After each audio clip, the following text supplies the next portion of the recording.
Welcome back every booty to the Bloodborne Top 10 Countdown. This episode is all about the trolls. Instructions on how to submit for the next episode are all in the description. Now without further ado, let's get going with number 10.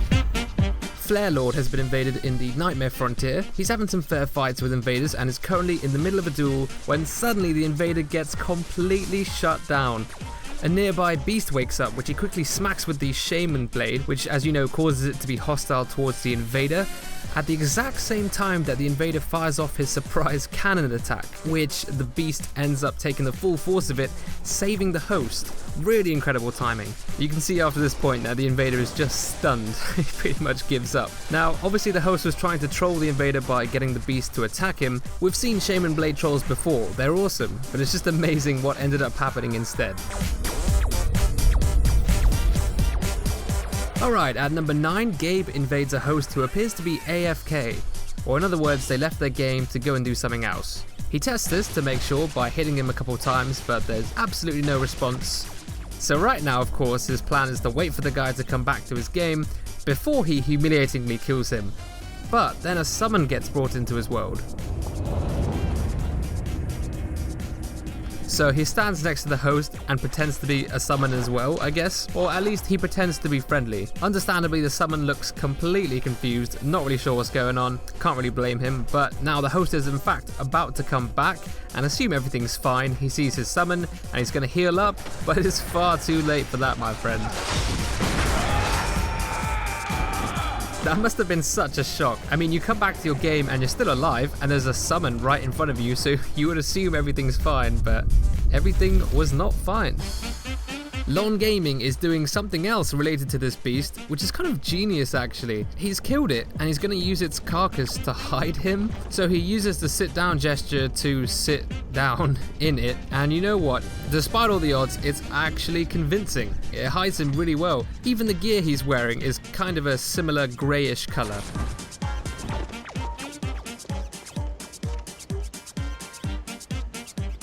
The invader actually never finds him. He explores everywhere and comes so close multiple times without spotting him, until eventually he runs past again, and this time the host chases him down, and after a quick fight, he riposts him back into his world and ends up victorious. That was a great troll, man. I can't believe that works so well. Zatsuki has come across a pair of co-opers in the forest, but oh, where is he? That's right, he's next to one of the best troll traps in the whole game. And amazingly enough, these two are going to trigger it all by themselves. He's not even going to have to do anything.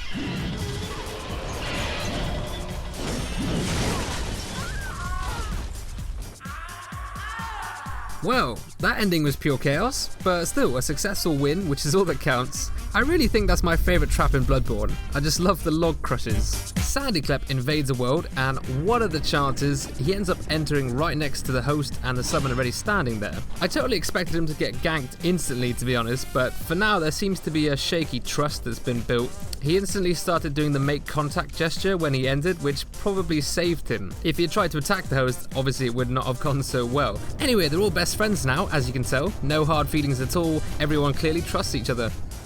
A second summon then gets brought in, and they're just joking around, pretending to be scared of him and gesturing. Oh, it's all so adorable, isn't it? It's almost like this doesn't quite fit within Bloodborne.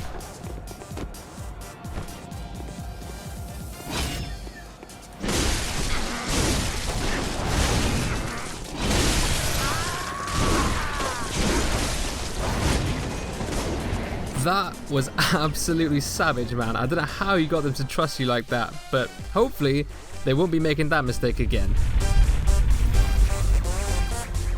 At number 5, we've got Jeff Brook, and I found this one hilarious. He's been invaded, so they were fighting each other, of course, pretty standard stuff. But Jeff hadn't activated the boss fight for this level yet, which means for him there is no fog gate blocking the entrance to the boss arena, but there is always a fog gate blocking the invader from accessing the boss room.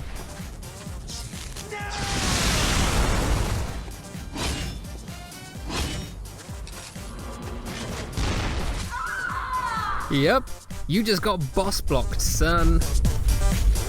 Coming in at number 4, we have Dig Nasty, who I'm afraid he's hiding up a pig's anus. Okay, I'm sorry to be explicit, but I'm just saying how it is. This host is about to get butt slammed.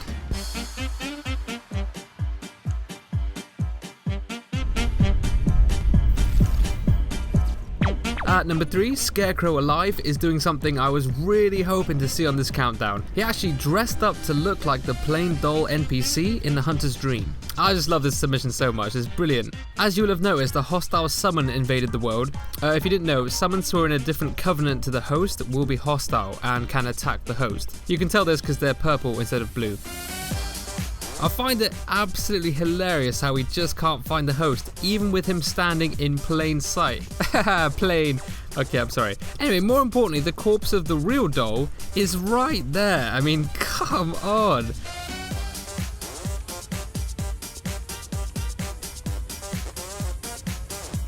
Eventually they do end up fighting though, and of course the fun ends with a cheeky cannon to the face. Great doll troll, sir. Number 2 brings us Comrade, who is laying in wait for the host of the world he's just invaded. Right there you can see he's gone stealth mode with the blue elixir, and he's just waiting for the host and summon to go and investigate the pile of shiny coins he left just in front of this cannon over here.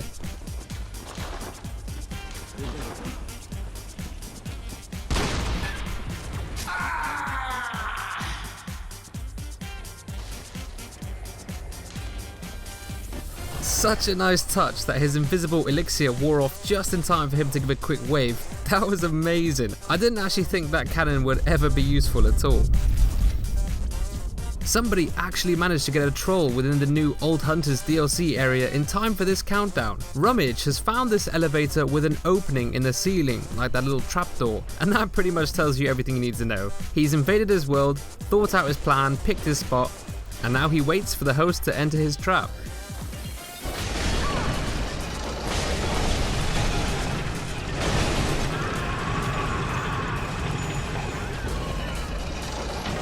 Perfect timing, great execution. He managed to get the summon stuck outside with the host trapped inside.